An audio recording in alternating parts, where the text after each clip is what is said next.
औज़ुबिल्लाहिमिनश्शैतानिर्रजीम बिस्मिल्लाहिर्रहमानिर्रहीम अस्सलाम वालेकुम वरहमतुल्लाहि वबरकातुहू। नाज़रीन कराम, मैं हूँ फैसल सईद। आप मेरा यूट्यूब चैनल देख रहे हैं। उम्मीद करता हूँ आप जहाँ भी होंगे रब ताला की पनाह में आफियत से होंगे। जेल भरो तहरीक और हुकूमत का खौफनाक प्लान,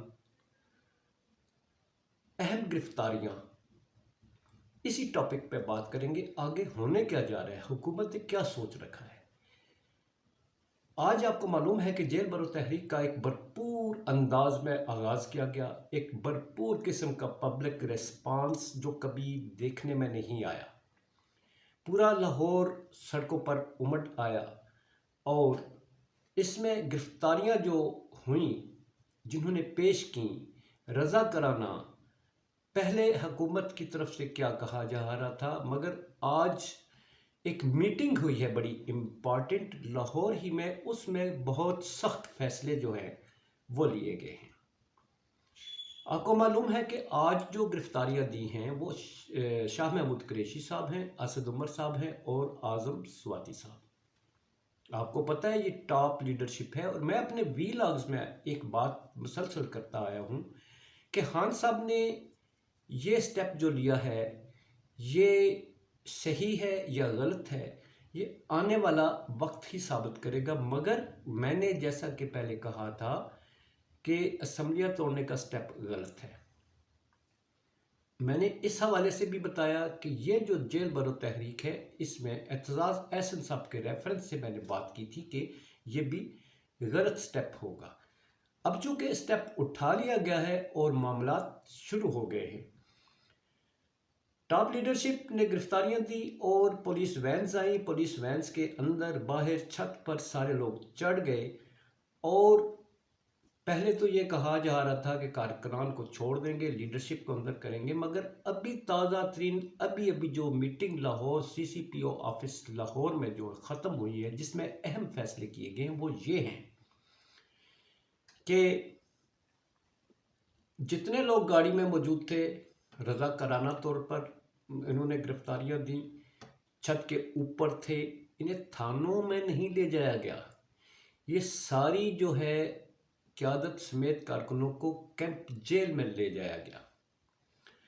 अब जो फैसला हुआ, जो जिसका मैं जिक्र कर रहा हूँ, फैसला ये हुआ है चूँकि लाहौर में दफ़ा 144 नाफिज है, उसकी खिलाफ वर्जी की गई, कानून को हाथ में लिया गया, कार्य सरकार में मुदाखलत की गई। जितने भी लोग हैं सब इसमें इन्वॉल्व है, इंक्लूडिंग टॉप लीडरशिप।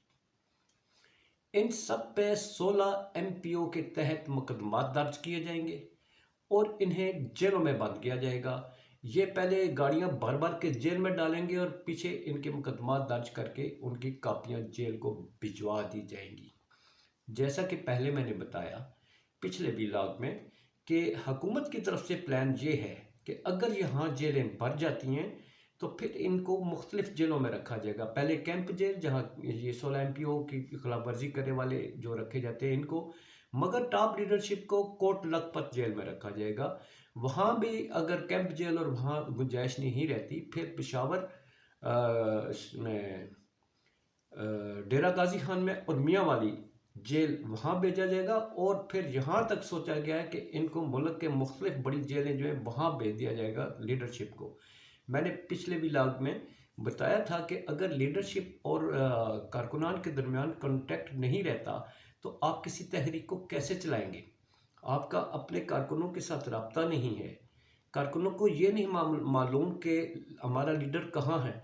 अब जेल से तो खिताब का मौका नहीं देंगे ना, जेल से तो आपको कारकुनों से कांटेक्ट करने की इजाज़त नहीं होगी, वहाँ कोई मोबाइल नहीं होगा, वहाँ कोई कांटेक्ट करने का तरीक़ाकार नहीं होगा, तो आप अपने कारकुनों को कैसे मोटिवेट कर सकेंगे। तो that is the big problem and going to be a big problem. इसलिए कि हुकूमत तो चाहती थी। अब मैं आपको बताऊं, जो लीडरशिप जो गिरफ्तार होंगे, इन पे 16 MPO का तो मुकदमा बनेगा, दफ़ा 144 खिलाफ वर्जी और कार्य सरकार में मुदाखलत, इन लीडर्स पे ऑलरेडी मुकदमा दर्ज हैं। ऊपर से ये गिरफ्तारियां इन्होंने खुद दे दी हैं।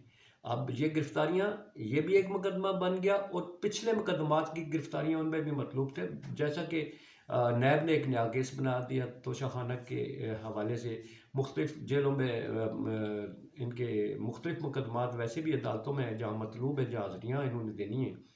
अब उनकी अगर ज़मानत करवाएंगे तो हुकूमत तो ये कहेगी ना, और जनाब तुसी ते आए सो शौक नाल ते हुण ज़मानतां क्यों जियां, बहुत आराम नाल इत्थे। तो ये प्रॉब्लम बनने जा रही है, बिग प्रॉब्लम। और ये खान साहब के लिए भी शायद एक बड़ा प्रॉब्लम होगा। मगर इसके साथ साथ आपका क्या ख्याल है? हुकूमत कोई चैन से बैठी हुई है सुकून में? हुकूमत में इस वक्त थरथली मच के रह गई है। इतनी बड़ी तादाद में अगर रोज़ाना हर रोज़ सड़कों पर आएंगे और वो गिरफ्तारियां देंगे, वहाँ की सारी इंतज़ामिया जो है वो इधर लगी होगी, तो हमारे मुल्क को किस तरह के मसाइल का सामना है? आप ये भी सोच सकते हैं, कहीं कोई अफसोसनाक वाक़या किसी तरह का मिसहैप अगर हो जाए तो इसका ज़िम्मेदार कौन होगा? क्योंकि सारी इंतज़ामिया तो लगी हुई है इनको कंट्रोल करने के लिए, तो फिर मामलात जो है वो किस तरफ जाएंगे?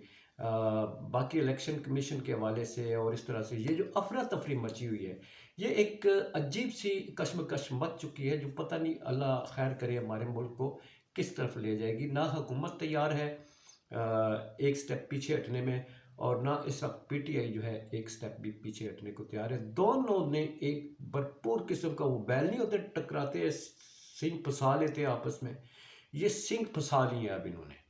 ठीक है, अब हार होती है जीत होती है, इसमें मुल्क की किस्मत का फैसला जो है इन सियासी जमातों ने करना है।